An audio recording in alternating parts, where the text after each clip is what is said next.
আগের দিন মাগরিবের পর বাড়ি থেকে বেরিয়েছিলেন মেহেদী। সবাই ভেবেছিল তিনি হয়তো গিয়েছেন শ্বশুরবাড়ি কিংবা অন্য কাজে রয়েছেন বাইরে। কিন্তু পরদিন সকালে বাড়ি থেকে প্রায় 1 কিলোমিটার দূরেই একটি নর্দমায় পাওয়া যায় তার নিথর দেহ।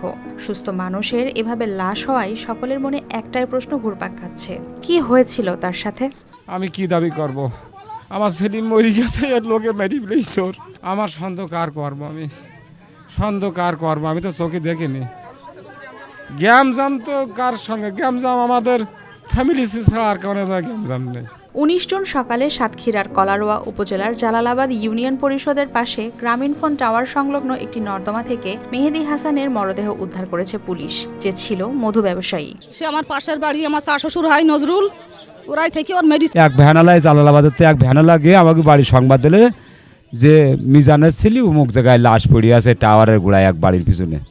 এই যায় সে আমরা এই দেখতেছি। এই ভাই আগের দিন বের হয়ে পরদিন সকালে তার লাশ উদ্ধারের খবর পৌঁছাতেই এলাকায় নেমে আসে শোকের ছায়া। স্বজনদের আহাজারিতে ভারী হয়ে ওঠে পুরো এলাকা। কালার এক্সপার্ট ডার্ক স্যাপ এবং মাইল্ড অন হ্যান্ডস টেকনোলজি সমৃদ্ধ অরিক্স অ্যাডভান্স ডিটারজেন্ট পাউডার আপনার লন্ড্রি এক্সপার্ট। উনি মধু ভেঙে বেড়াইতো। ওনার একটা ছোট বাচ্চা আছে। আমরা এখানে এসে দেখি এই অবস্থা। না, এমনি স্বাভাবিকভাবে দেখা যাচ্ছে যে ঘুমের মতো অবস্থায় পড়ে আছে।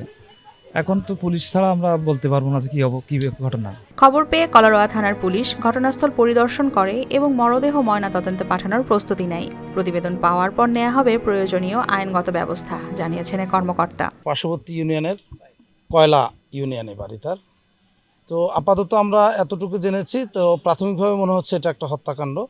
আমরা এটা তদন্ত করছি। প্রাথমিকভাবে আমরা একটা জায়গা দেখেছি যেখানে তাকে টেনে হিঁচড়ে নিয়ে এই ডোবায় ফেলেছে। তো সব কিছু মিলিয়ে আমাদের তদন্ত টিম দেখছে, আমি নিজেও দেখছি। তো আশা করছি ইনশাল্লাহ আমরা আমাদের তদন্তের মাধ্যমে এই রহস্য উদ্ঘাটন করতে পারব। সন্ধ্যায় বাড়ি থেকে বের হওয়ার সময় হয়তো কেউ ভাবেনি সেটিই হবে মেহেদী হাসানের শেষ যাত্রা। তার 4 বছরের অবুঝ শিশু হয়তো এখনো বোঝে না বাবার অপেক্ষা আর কোনোদিন শেষ হবে না। News desk, RTV।